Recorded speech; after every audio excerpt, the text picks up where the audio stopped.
Good morning, good afternoon, good night. It depends your time and your location. You are joining us today at Eastern is 24. I send the by Happy New Year. Alright, tata bobo se abaninkiz no mbu nke ọnwa January 2025. I send the by daloli nene kunis Venezuela na Eastern is 24. I na-ekwu nkwa na ịga na-agba mbọ na-ewetara unu update.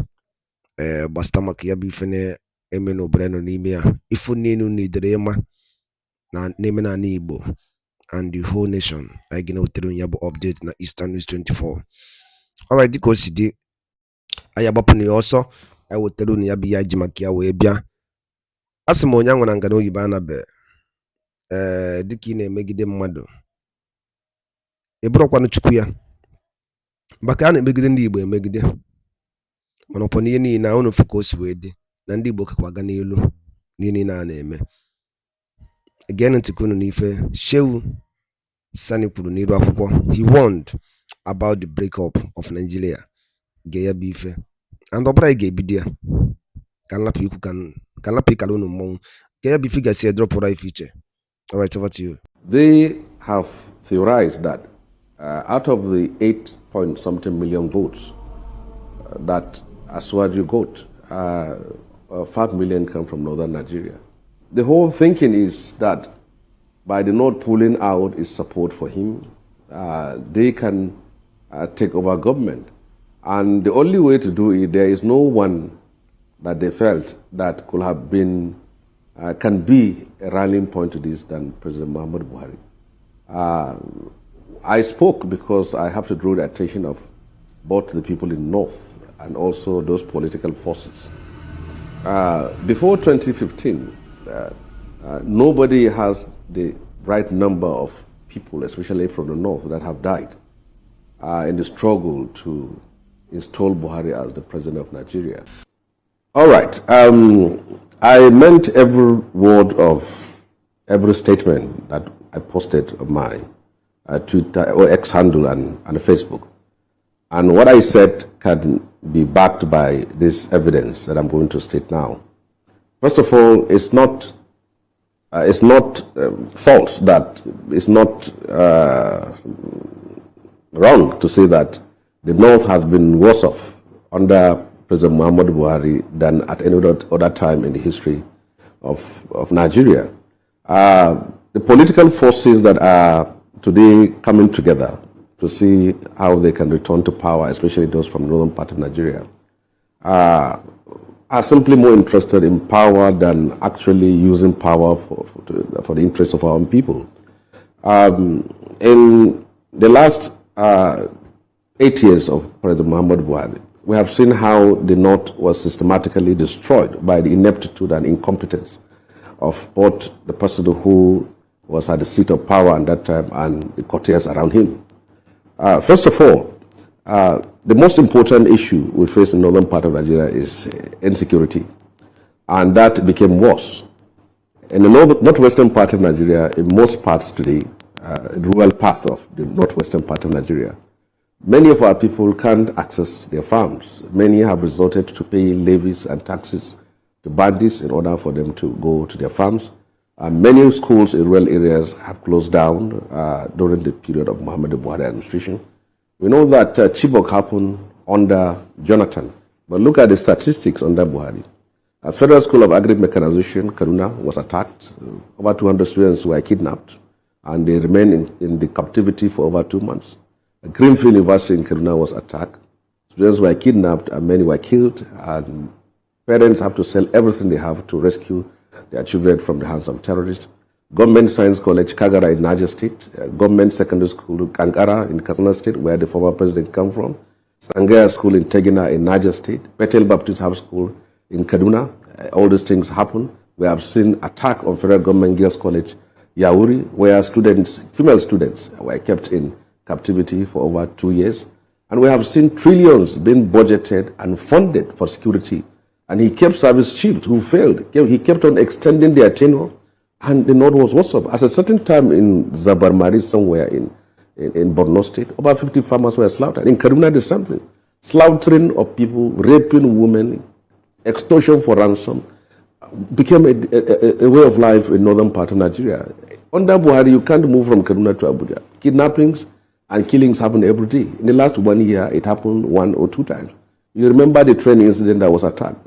The parents have to sell almost everything they have to get. So that was the life that we came from. That was someone from the north who was in power. And unfortunately, even all those who were heading security apparatus were all from northern part of Nigeria. So they got power, they wasted the opportunity.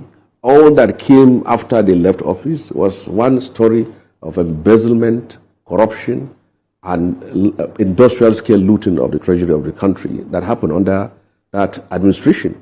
So I don't see how, for any reason, that those elites from our part of the country will say that we have failed. Let's give a chance for another person.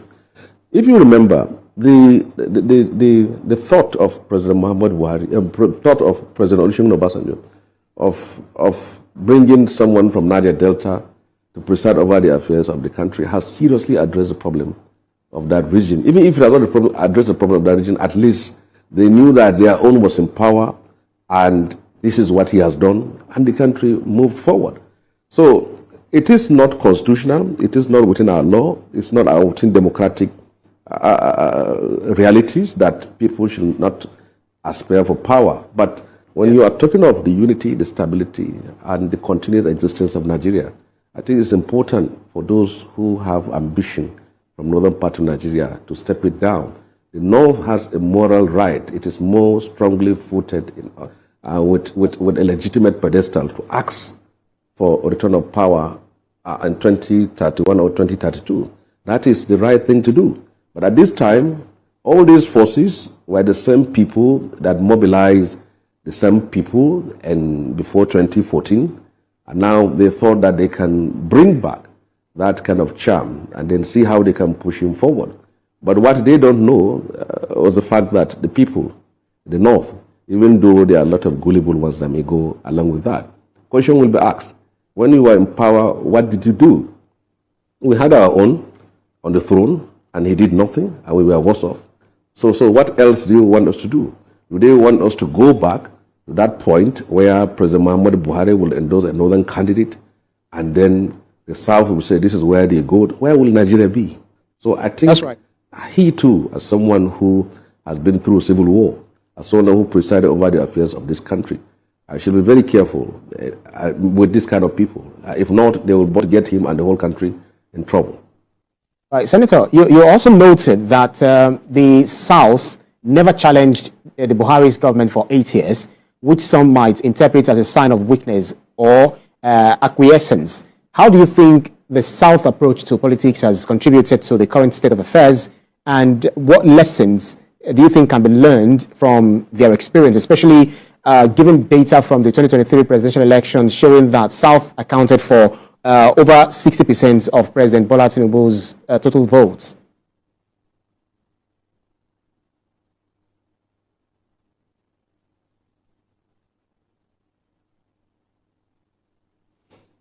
Well, first of all, it should be appreciated that the North in 2023 came out en masse and even rejected one of theirs, which is the prominent one, which is Atiku Abubakar. He is a person who has the capacity, the competence, and the experience also to lead Nigeria.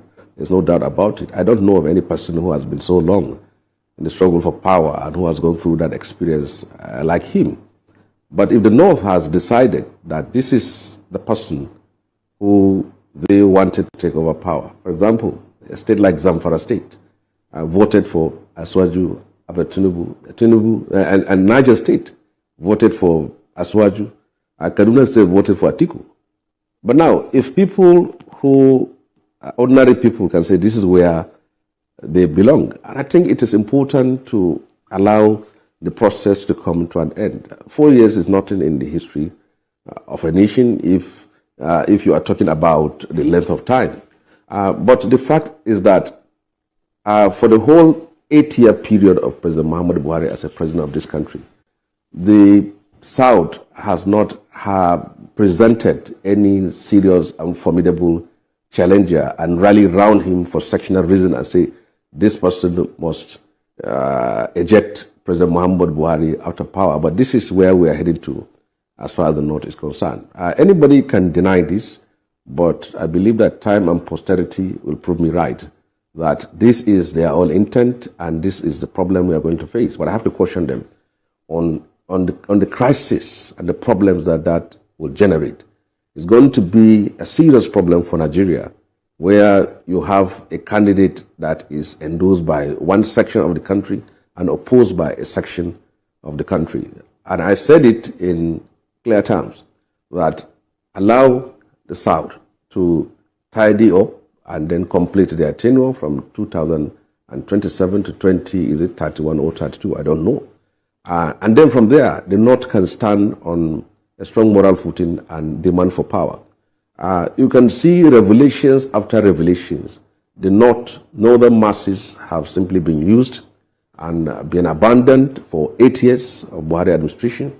I can't recall a certain time where there is even acknowledgement of the common people on the ground who toiled, who fought, who struggled, who died to remove PDP out of power and bring back Buhari in 20. But never even a statement was ever issued for 8 years. I come from a state where I knew of many families that have lost their loved ones, are fighting for Buhari. It happened in Bauchi, it happened in Kano, it happened in Sokoto. The northern masses from 2003 to 2015 were so fanatical. They were ready to die for this person to be president of Nigeria. Then he became president of Nigeria. And we thank God that he became, because if he has not been president, only God knows what will happen in this country. So he became, and this was the result. So the same northern elite that rallied around him and ensured his failure and the destruction of his government and also its inability to deliver to the people, especially from northern part of Nigeria, are now still coming together and say this is what they want.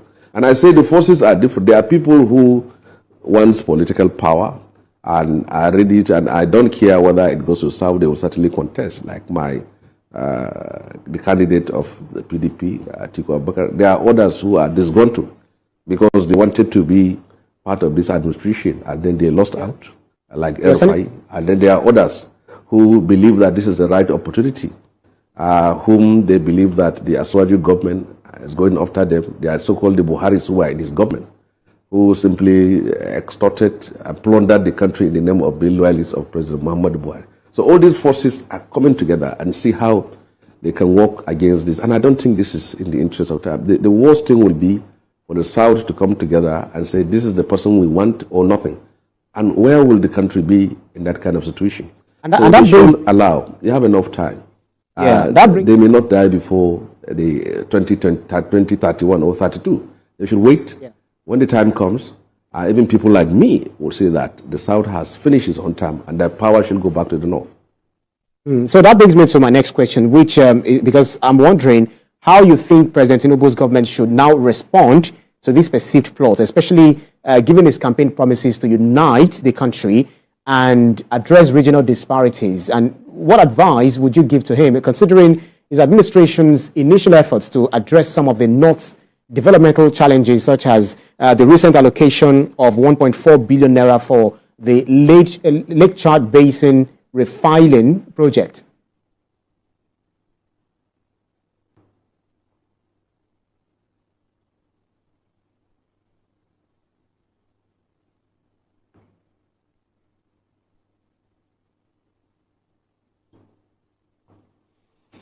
Well, there is no better way a leader can respond to critics and plotters than performance. Delivery of services and also delivery of promises and pledges that were made. But I can see that on the matter of insecurity, which is the most important issue in northern Nigeria today, kidnapping is going on, and extortion for ransom is going on. People are still being killed. But if you are going to compare the progress been made in the last 1 year to what we had for 8 years, you can see that we are actually moving forward. I have been one of the most consistent speakers when it comes to the issue of insecurity in northern Nigeria. When I was in the National Assembly, hardly a day passes by without me raising up my hand and seeking permission from the Senate President, Bukola Saraki, to raise issues of security as far as my own constituency at the Northwest is concerned. And guess what? The most vehement opposition to my own presentations have been Northern senators. At a certain time, a senator from Katsina even stood up and challenged me to them. They were silent when Buhari was in power, and our people were being killed, our people were being massacred, our women have been raped, terrorists and bandits unleash mayhem against our people because their own interest is protecting the image of the president. The image of Buhari matters more to them than the killing of our people. And I think this is the issue which I have raised, that when I see people from my part of the country raising the issue of insecurity today, I ask them, where were you for the 8 years of Buhari administration? They kept quiet out of ethnic, religious, and sectional solidarity, because the person in power comes from us. He is our own, and as such, whatever happens, we shouldn't talk, we shouldn't criticize him, and we shouldn't expose him for the thought that doing that will be denigrating him. Take, for example, our state like Kaduna State. Killings and kidnappings are going on in the northern part of Kaduna and southern part of Kaduna. But the whole country don't know about that of northern part of Kaduna. But the fact that most people who are supposed to speak out from the our own northern House of Fulani, northern part of Kaduna, decided to keep quiet because to them, to speak out will be destroying or damaging or disparaging the image of President Muhammadu Buhari. But the legislators from the southern part, they are senators, they are members of the House of Reps, and they are religious leaders, were vocal in telling the world that our people are being killed, our people are being massacred, our people are being kidnapped by terrorists and bandits.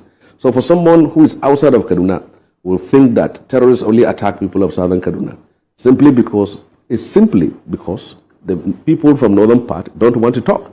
But I don't believe in that rule, and as such, I get that issues. So President Bola Tinubu can respond to his critics in the north by performing, by also addressing the issues which they have raised and allaying their fears, which is very important. First of all, he has done a good job with the AKK, the pipeline project is going on, and that is a very significant development. And then secondly, on security matters, top leaders of this bandits group in Niger State and Kaduna State and actually part of Zamfara and Kaduna State were actually eliminated. And credit goes to Nuhu Badu for this, whatever people are saying, but he's doing a very good job in that aspect of it. And the other issues has to do with the fact that the Pulako project, which is led by the vice president, I learned that about 40 to 50 billion naira was allocated, or I don't know the fact, to address the problems of nomads and the Fulani herdsmen, to see how they can be resettled, empowered, for them to keep the issue of banditry and herdsmen violence aside and pick up a new life for themselves. These are all issues. The economic empowerment program that is also going on, I think is something that is worth doing. So if President Bola Tinubu will address the problem of insecurity in the north, he will silence critics, which of course there are steps that are being made now, which I've seen. There will be light at the end of the day, hopefully. And secondly, he should address the economic issues, because before Buhari left, the World Bank statistics have shown that over 138 million people in Nigeria live below the poverty line. About 80% of them come from northern part of Nigeria. What he can do to fund the Al-Majri project and also address the problem of out-of-school children, these are all fundamental issues. And also, something that will go both to the north and the whole south of the country, which they were doing about the issue of autonomy for local government, so that they can get their funds directly and use it to the grassroots, I think is something that should be emphasized and supported by the government strongly. So for them, and he shouldn't waste time to eject anybody out of his government whom he felt that he's not actually delivering. Not like the former president, where you will keep someone holding one ministry for 8 years, or someone holding a parastatal for such a long time. When his tenure expires, it's extended to 2 years, and then to 1 year, to 6 months, and then to 2 weeks. And by then keeping inept people in the position of authority. So I believe that he should respond to them by performance, and also by making sure that those that actually worked for him and supported him, who meant well for the country, are also being used to deliver the demerit of democracy to those who voted for him and even those who didn't vote for him. I think that is what he should do for now. Ndị banyị ngwadalo dị nne nkunu si Venezuela n'elu akwụkwọ na Eastern News 24. Okay, if you would ikunu dị nke gị gbasịta maka ife ndị a niile nụ n'elu akwụkwọ dropụra ife iche n'ụdị nke gị na Eastern News 24 bebe isi wene wetere ya bụ ozi dị oke mkpa ka emesịa na ụmụnne m.